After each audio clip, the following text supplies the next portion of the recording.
രണ്ടാം വരവെന്ന ഈ പഠന പരമ്പരയിലേക്ക് സ്വാഗതം. അതിൽ രണ്ടാമത്തെ പഠനമാണ് നമ്മളിപ്പോൾ കേൾക്കാൻ പോകുന്നത്. കഴിഞ്ഞ പഠനത്തിൽ നമ്മൾ കേട്ട കാര്യങ്ങൾ ഒന്ന് മനസ്സിലേക്ക് കൊണ്ടുവരണം. പരിശുദ്ധാത്മാവിലൂടെ മാത്രമേ നമുക്കിത് മനസ്സിലാവൂ എന്നുള്ള കാര്യം ഒരിക്കൽ കൂടി ഓർത്തുകൊണ്ട്, എന്നാൽ പ്രത്യേകിച്ച് ജ്ഞാനസ്നാനം സ്വീകരിച്ച നാം എല്ലാവരിലും ആ ജ്ഞാനം നമുക്ക് നൽകിയിരിക്കുന്നു. ഈശോ പറഞ്ഞു, പരിശുദ്ധാത്മാവ് വരുമ്പോൾ നിങ്ങളെല്ലാ കാര്യവും പഠിപ്പിക്കും, സത്യത്തിൻ്റെ പൂർണ്ണതയിലേക്ക് കൊണ്ടുചെല്ലും.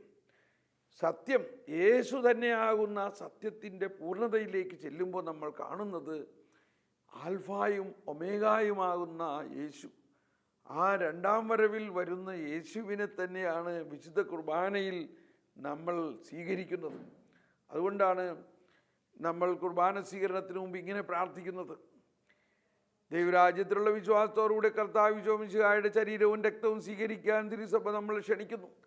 സ്നേഹമുള്ളവരെ, അങ്ങനെ ഇവിടെ വെച്ച് തന്നെ ഈ രണ്ടാം വരവിലുള്ള വിശ്വാസത്തോടു കൂടി നമ്മൾ വിശുദ്ധ ബലി അർപ്പിക്കുമ്പോൾ ഈ രണ്ടാം വരവിൻ്റെ ആ മുൻ അനുഭവം നമുക്കിവിടെ ലഭിക്കുകയാണ്. ഇത് വിസ്മരണീയമാണ്, എന്നാൽ അതിമനോഹരമാണ്, വലിയ ആത്മീയ വീര്യം നൽകുന്ന ഒന്നാണ്. ഇന്ന് ജീവിക്കുമ്പോൾ ഇവിടെ എല്ലാ കൂദാശകളും അർപ്പിക്കുമ്പോൾ ഈ വിശ്വാസത്തിലാണ്. അതുകൊണ്ടാണ് നമ്മൾ വിശുദ്ധ കുർബാനയിൽ സർവാധിപനാം കർത്താവേ എന്നെല്ലാം പാടുന്നത്. അതിൻ്റെ അവസാനത്തെ പ്രാർത്ഥന ഇങ്ങനെയാണ്: കർത്താവേ, അങ്ങ് സത്യമായി ഞങ്ങളുടെ ശരീരങ്ങളെ ഉയർപ്പിക്കുന്നവനും ആത്മാക്കളെ രക്ഷിക്കുന്നവനും ജീവനെ നിത്യം പരിപാലിക്കുന്നു. നിത്യം പരിപാലിക്കുന്നു പറഞ്ഞാൽ അവിടെ അന്ത്യമില്ല. എവിടെയാ പിന്നെ അന്ത്യം? അന്ത്യവിധി എന്നൊക്കെ നമ്മൾ പറയുന്നുണ്ടെങ്കിലും അന്ത്യമില്ല. വാസ്തവത്തിൽ ദൈവത്തിന് അന്ത്യമുണ്ടോ? ആ ദൈവത്തിൻ്റെ ഛായയിൽ സൃഷ്ടിച്ച് ദൈവം രക്ഷിച്ച നമുക്കും വാസ്തവത്തിൽ അന്ത്യമില്ല. അതുകൊണ്ടാണ് ആൽഫായും ഒമേഗായും എന്ന് പറഞ്ഞാൽ ആദ്യവും അന്തവുമാണ്. അന്ത്യം എന്നല്ല പറയാം. അന്തം എന്ന് പറഞ്ഞാൽ അന്ത്യമില്ലാത്തത്. വേൾഡ് വിതൗട്ട് എൻഡ് എന്നാണ് ഇംഗ്ലീഷിൽ പറയാവുന്നത്. World without end. Actually there is no end. പക്ഷെ നമ്മൾ ഇതിനെ പഠിക്കണം. എന്താണ് പിന്നെ അവസാനം? എന്താണ് ലോകാവസാനം? അപ്പോൾ നമ്മൾ വിശുദ്ധ കുർബാനയിൽ വിശ്വാസികളായ നമ്മൾക്ക് ഈശോയുടെ ശരീരവും രക്തവും സ്വീകരിക്കുമ്പോൾ അന്ത്യദിനത്തിൽ രണ്ടാം വരവിൽ വരുന്ന ഈശോയെ തന്നെയാണ് നമ്മൾ സ്വീകരിക്കുന്നത്. അപ്പോൾ ഒരു ചോദ്യം പലരും ചോദിക്കാറുള്ളത് ഇതാണ്: അപ്പോൾ ഇപ്പോൾ വിശ്വാസത്തിലല്ലാത്തവർക്ക് ഈ മുന്നാസ്വാദനം എങ്ങനെ കിട്ടും? അതൊരു പോയിൻ്റാണ്. അതുകൊണ്ടാണ് യോഹന്നാൻ്റെ സുവിശേഷത്തിൽ 6-ാം അധ്യായത്തിൽ 51-ാമത്തെ വചനത്തിൽ ഈശോ ഇങ്ങനെ പറയുന്നുണ്ട്. ഈ 6-ാം അധ്യായം നമ്മൾ വീണ്ടും പഠന വിഷയമാക്കേണ്ടതാണ്. ഈ 6-ാം അധ്യായത്തിൽ ഒരുപാട് സ്ഥലത്ത് അന്ത്യവിധിയെക്കുറിച്ച് പറയുന്നുണ്ട്. എന്നാൽ ഇവിടെ ഇപ്പോൾ നമ്മൾ പഠിക്കുന്നത് 51-ാമത്തെ വചനത്തിൽ പറയുന്നത്, സ്വർഗത്തിൽ നിന്നിറങ്ങിയ ജീവനുള്ള അപ്പം ഞാനാണ്. ആരെങ്കിലും ഈ അപ്പത്തിൽ നിന്ന് ഭക്ഷിച്ചാൽ അവൻ എന്നേക്കും ജീവിക്കും. കണ്ടോ, അവരന്ത്യമില്ല. ആരെങ്കിലും ഈ അപ്പത്തിൽ നിന്ന് ഭക്ഷിച്ചാൽ, ഈ രക്തം പാനം ചെയ്താൽ അവൻ എന്നേക്കും ജീവിക്കും, അവനന്ത്യമില്ല. അതാണ് എൻ്റെ ശരീരം ഭക്ഷിക്കും, എൻ്റെ രക്തം പാനം ചെയ്യും, മാനവനെന്നിൽ നിവസിക്കും, അവനിൽ ഞാനും നിശ്ചയമായി, വിധിയിൽ വീഴാതവനെ ഞാൻ അന്തിമ ദിവസമുയർപ്പിക്കും. Praise the Lord. ഇതെല്ലാം നമ്മൾക്ക് അവകാശമാണ്, നമ്മൾക്കുള്ളതാണ്. ഇന്ന് ഒരു വിശുദ്ധ ബലി അർപ്പണത്തിൽ പങ്കുചേർന്ന് യേശുവിൻ്റെ ശരീരവും രക്തവും സ്വീകരിക്കുന്നവൻ ഒരിക്കലും അവൻ അന്ത്യമില്ല. ജീവന്റെ അടയാളത്താൽ മുദ്ര കുത്തപ്പെട്ടവരാണവർ. അങ്ങനെയുള്ളവർക്ക് അന്ത്യമില്ല എന്ന് മാത്രമല്ല, ഇനി അടുത്ത് പറയുന്നത് ശ്രദ്ധിച്ചോ: ആരെങ്കിലും ഈ അപ്പത്തിൽ നിന്ന് ഭക്ഷിച്ചാൽ അവർ എന്നേക്കും ജീവിക്കും.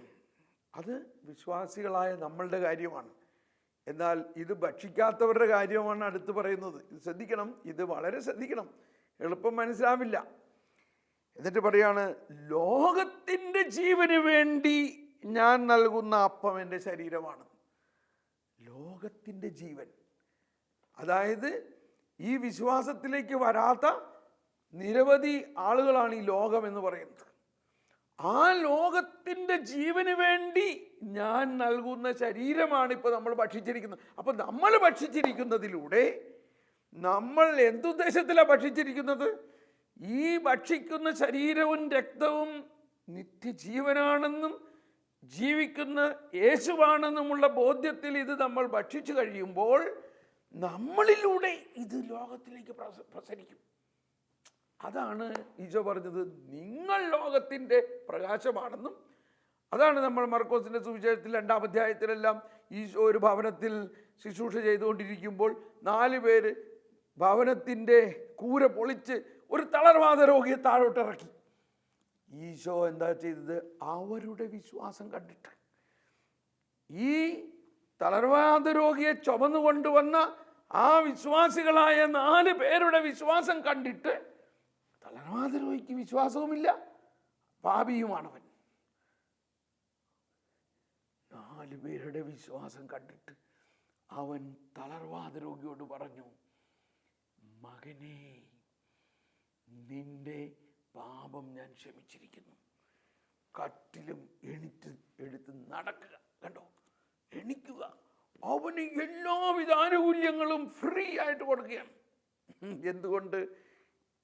വിശ്വാസികളായ 4 പേരുടെ വിശ്വാസത്തിലൂടെ, അവരുടെ യേശുവിലുള്ള വിശ്വാസത്തിലൂടെ അവിശ്വാസിയായ പാപിയായ ഒരുവനെ കൃപ കിട്ടുന്നു, രക്ഷ കിട്ടുന്നു, പാപം ക്ഷമിക്കപ്പെടുന്നു, അവൻ എഴുന്നേൽക്കുന്നു, നടക്കുന്നു. ഇതെല്ലാം വലിയ വലിയ വിസ്മയനീയതയെ വിരൽ ചൂണ്ടുന്നതാണ്. അവൻ എഴുന്നേൽക്കുന്നു, നടക്കുന്നു എന്നെല്ലാം പറയുന്നതിൽ വലിയ അർത്ഥം വേറെ ഉണ്ട്. തൽക്കാലം ഇത്രയും മനസ്സിലാക്കുക,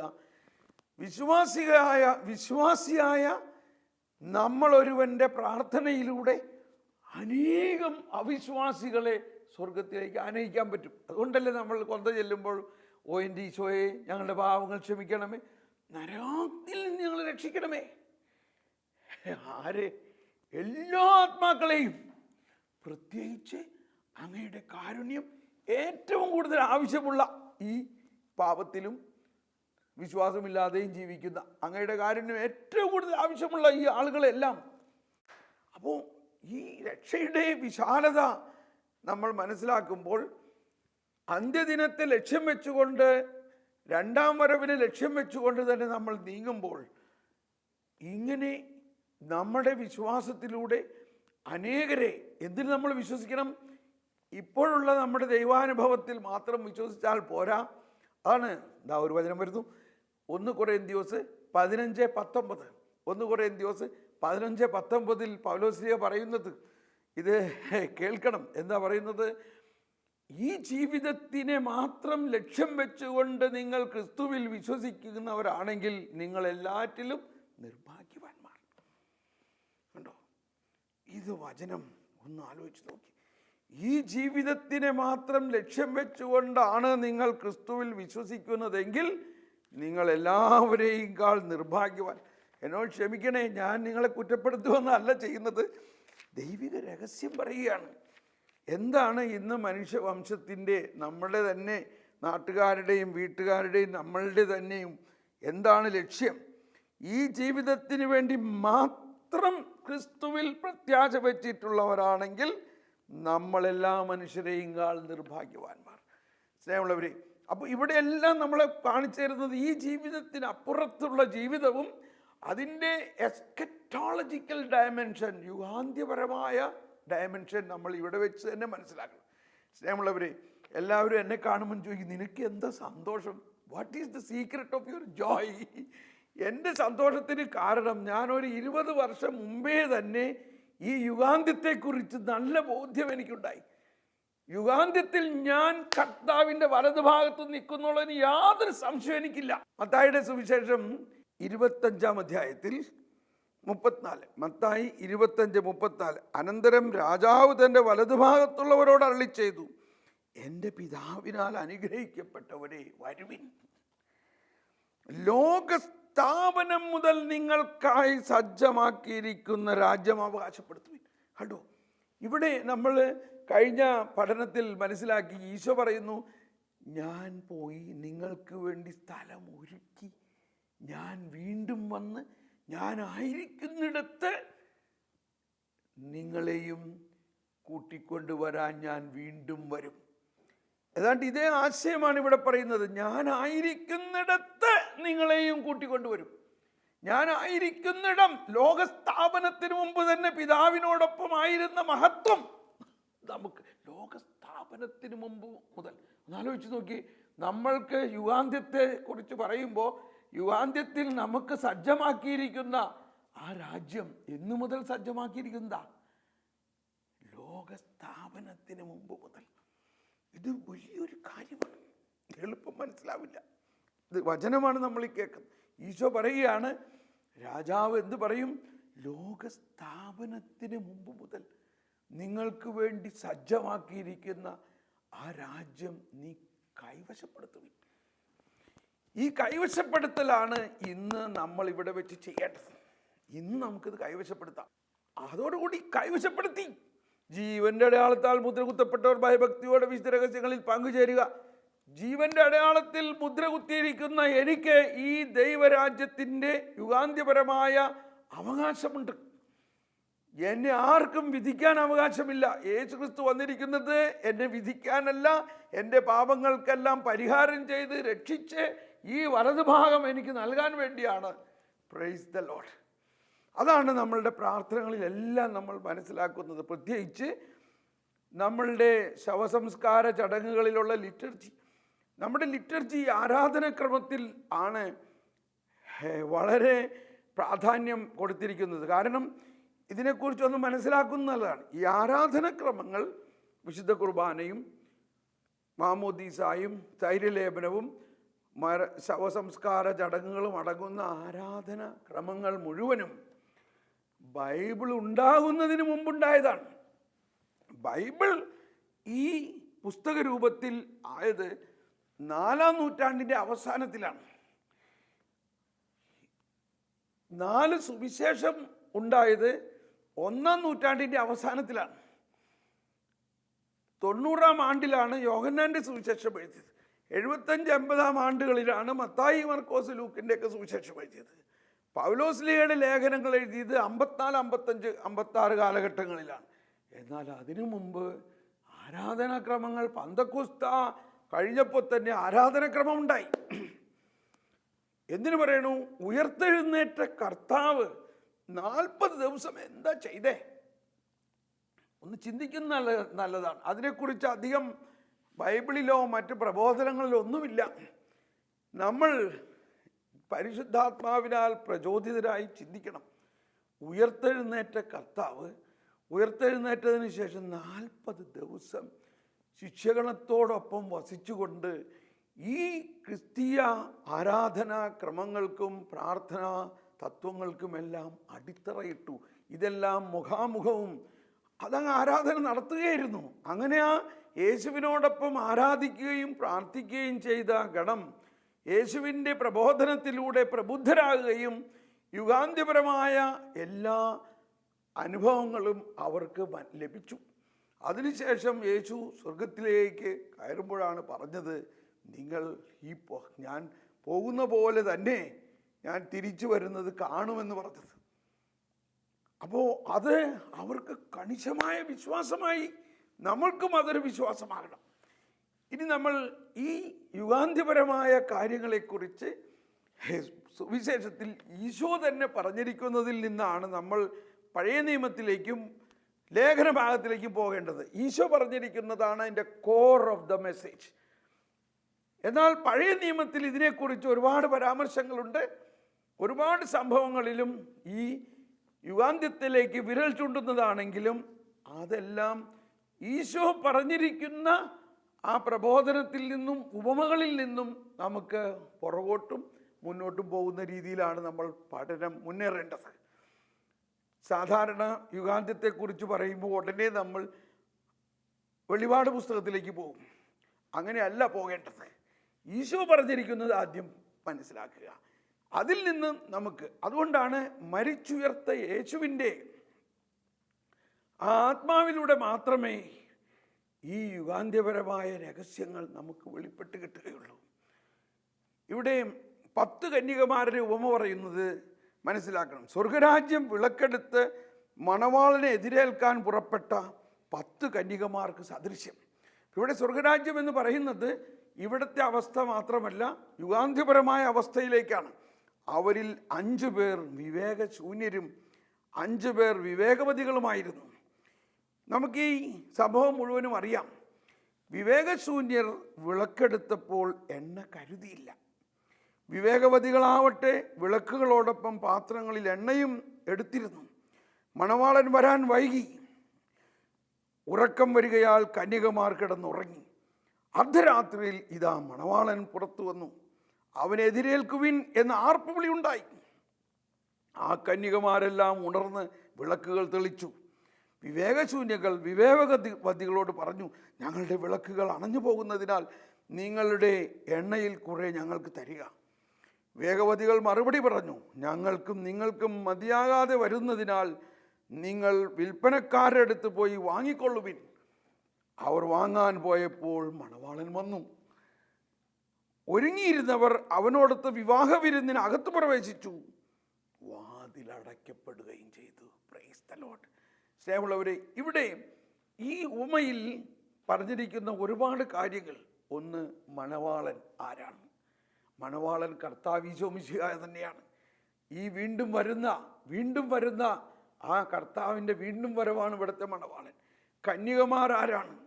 കന്യകമാർ നമുക്കറിയാം. കന്യകമാരെന്ന് പറയുന്നത് വിവാഹം കഴിക്കാൻ വേണ്ടി മണവാളനെ അന്വേഷിക്കുന്ന ആ ഒരു ആഗ്രഹത്തോടെ, ആ ഒരു സന്തോഷത്തോടെ ഉള്ള അവസ്ഥയിലുള്ള ദൈവജനമാണ്.